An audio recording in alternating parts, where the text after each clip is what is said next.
Hi there, welcome back to the YouTube channel. I'm back again and slightly different thing for today. Obviously we're going to be talking about Gonti, Canny, Acquisitor, 2 black, green and blue for a 5/5 Etherborn Rogue. Spells you cast that you don't own cost 1 less, and whenever one or more creatures you control deal combat damage to a player, look at the top card of that player's library, exile the top card of that player's library face down, and then you may play that card as long as it remains exiled and can spend mana to cast that spell of any type. So, or worse that effect, you know what I mean. Basically all the mana counts as all the colours for those spells. Now this card is obviously a face card for one of the pre-con decks, and that pre-con deck is Grand Larceny, which is this one. This is what it comes as.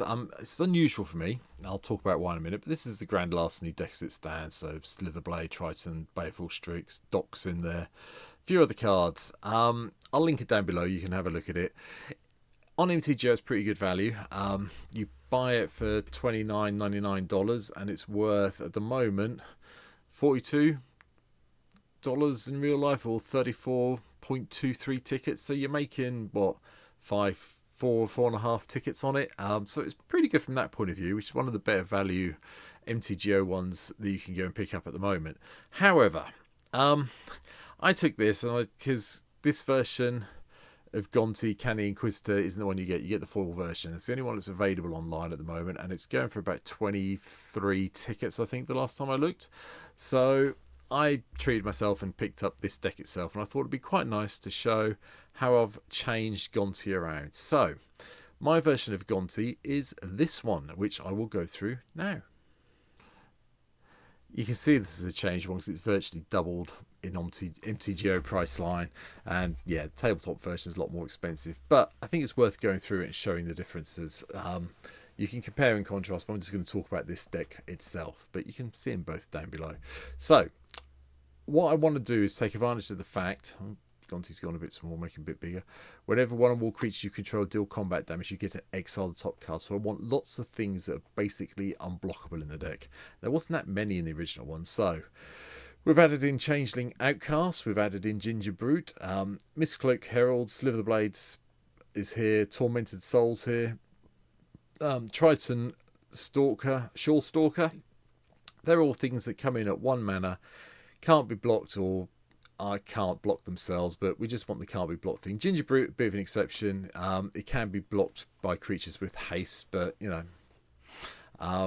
can't be blocked except by creatures with haste. You have to pay the one to do it, so it does kind of sits in the middle, but 1 mana to get in could be useful.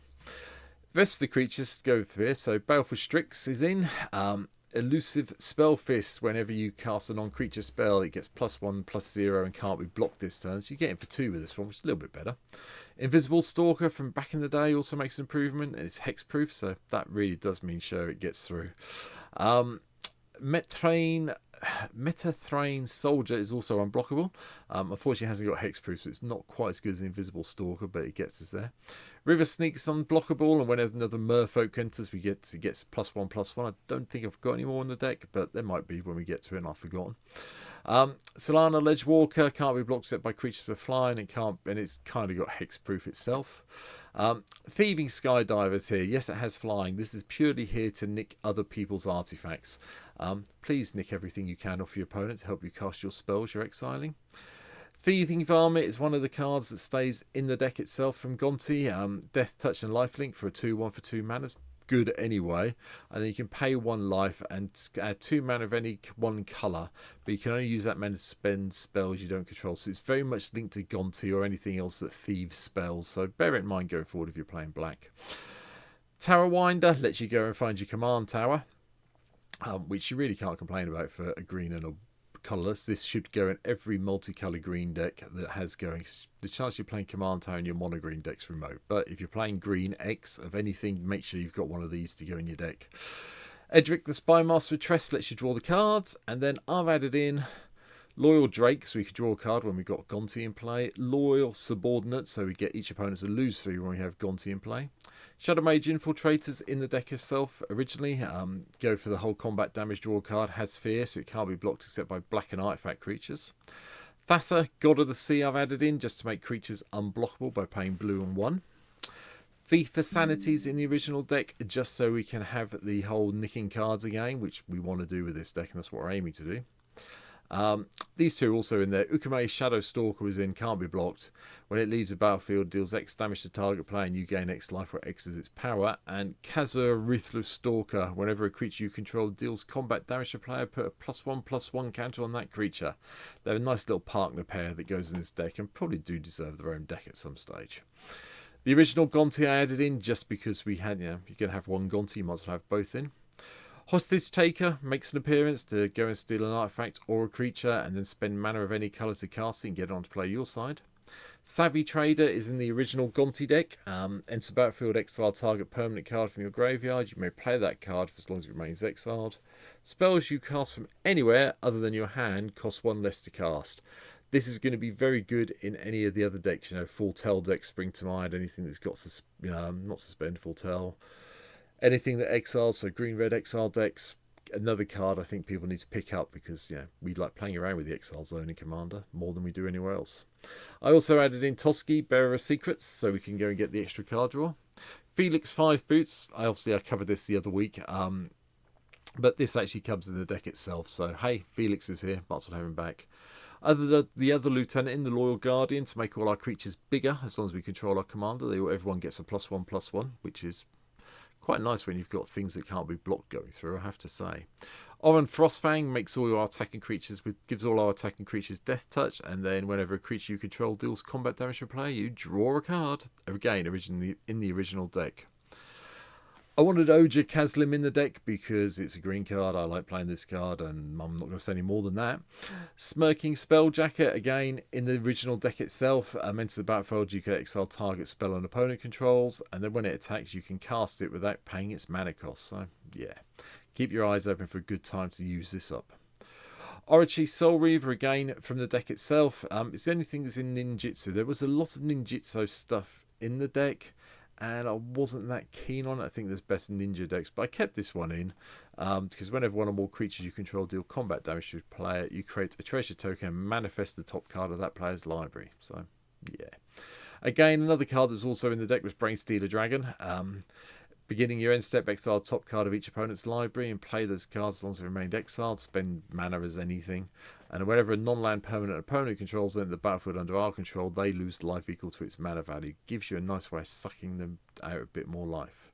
Same with the Primordial. This was in the deck itself. You can cast up to 1 target instant or sorcery card from a player's graveyard when it deals damage.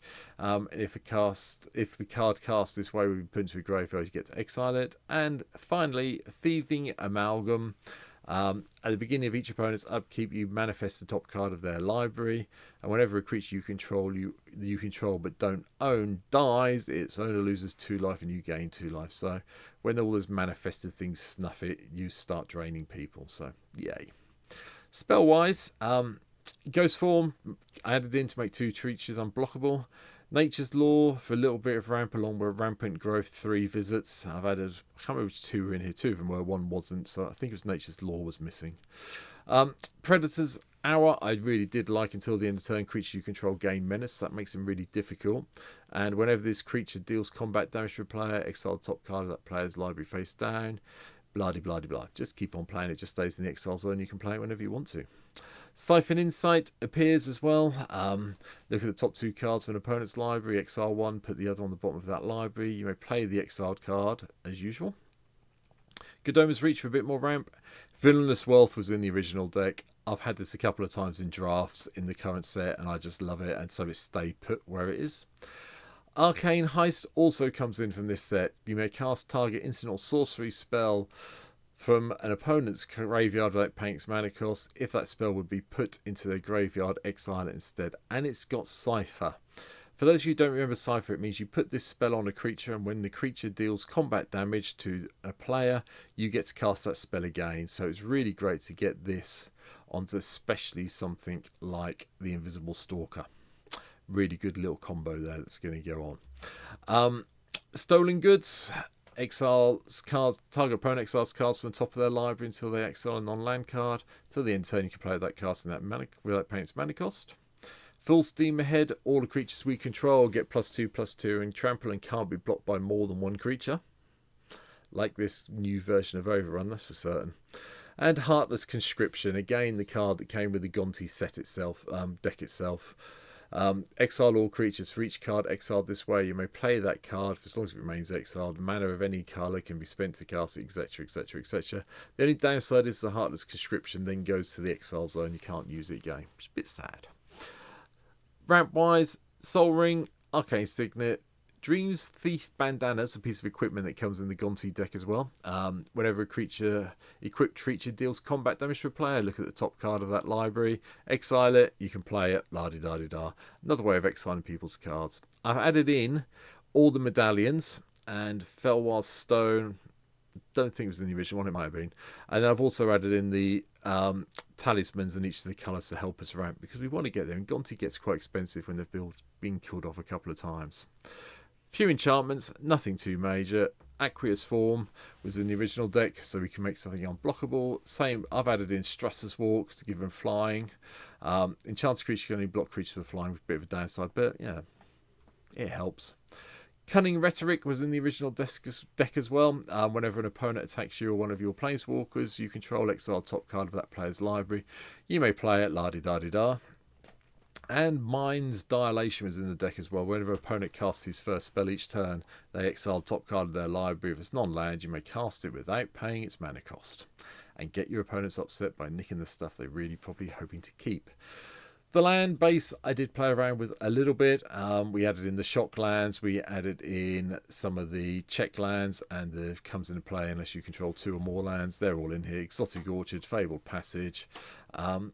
Played around a little bit, dropped a bit of the basics to put in some of the things. Opulent Palace went in along with its somewhere. There you go, the Triome.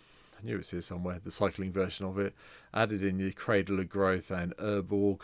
And the rest of it is pretty much there. But I think a little bit more focused, my version, compared to the original, on creatures getting that combat damage through when you have Gonti in play, and then start playing with your opponent's library, which is sometimes a lot more fun than playing with your own one.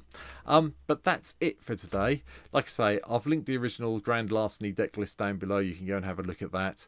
And my version of Gonti is the first deck list. The second one is the Grand Larceny ones. You can load them both up and compare them side by side if you want to. And I hope you've enjoyed this video today. If you have, please hit the subscribe button.